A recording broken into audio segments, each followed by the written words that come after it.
The Book of Daniel. It pleased Darius to set over the kingdom 120 satraps, to be over the whole kingdom, and over these 3 governors, of whom Daniel was one, that the satraps might give account to them, so that the king would suffer no loss. Then this Daniel distinguished himself above the governors and satraps, because an excellent spirit was in him. And the king gave thought to setting him over the whole realm. So the governors and satraps sought to find some charge against Daniel concerning the kingdom. But they could find no charge or fault, because he was faithful. Nor was there any error or fault found in him. Then these men said, "We shall not find any charge against this Daniel, unless we find it against him concerning the law of his God." So these governors and satraps thronged before the king. King Darius, live forever.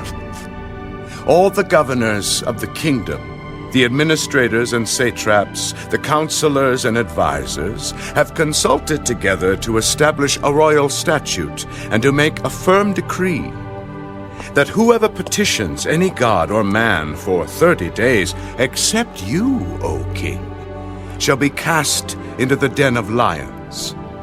Now, O king, establish the decree and sign the writing, so that it cannot be changed, according to the law of the Medes and Persians, which does not alter. Therefore King Darius signed the written decree. Now when Daniel knew that the writing was signed, he went home. And in his upper room, with his windows open toward Jerusalem, he knelt down on his knees 3 times that day, and prayed and gave thanks before his God, as was his custom since early days. Then these men assembled and found Daniel praying and making supplication before his God. And they went before the king and spoke concerning the king's decree. Have you not signed a decree that every man who petitions any god or man within 30 days, except you, O king, shall be cast into the den of lions?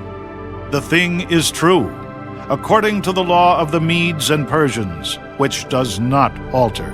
That Daniel, who is one of the captives from Judah, does not show due regard for you, O king, or for the decree that you have signed, but makes his petition 3 times a day. And the king, when he heard these words, was greatly displeased with himself, and set his heart on Daniel to deliver him. And he labored till the going down of the sun to deliver him. Then these men approached the king. Know, O king, that it is the law of the Medes and Persians that no decree or statute which the king establishes may be changed. So the king gave the command, and they brought Daniel and cast him into the den of lions. But the king spoke, saying to Daniel, Your God, whom you serve continually, he will deliver you.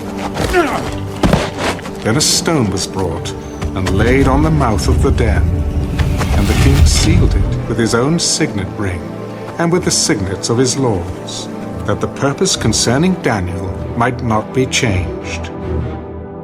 Now the king went to his palace and spent the night fasting, and no musicians were brought before him. Also, his sleep went from him. Then the king arose very early in the morning and went in haste to the den of lions. And when he came to the den, he cried out with a lamenting voice to Daniel, Daniel, servant of the living God, has your God, whom you serve continually, been able to deliver you from the lions? O king, live forever. My God sent his angel and shut the lions' mouths, so that they have not hurt me. Because I was found innocent before him, and also, O king, I have done no wrong before you. Now the king was exceedingly glad for him, and commanded that they should take Daniel up out of the den.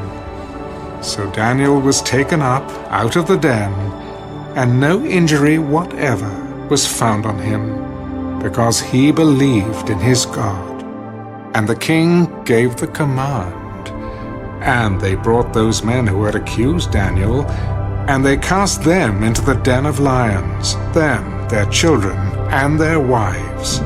And the lions overpowered them, and broke all their bones in pieces, before they ever came to the bottom of the den.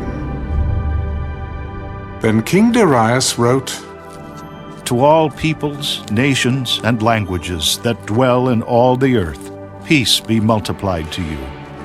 I make a decree that in every dominion of my kingdom, men must tremble and fear before the God of Daniel. For he is the living God, and steadfast forever.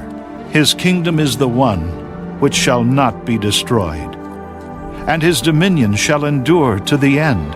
He delivers and rescues, and he works signs and wonders in heaven and on earth.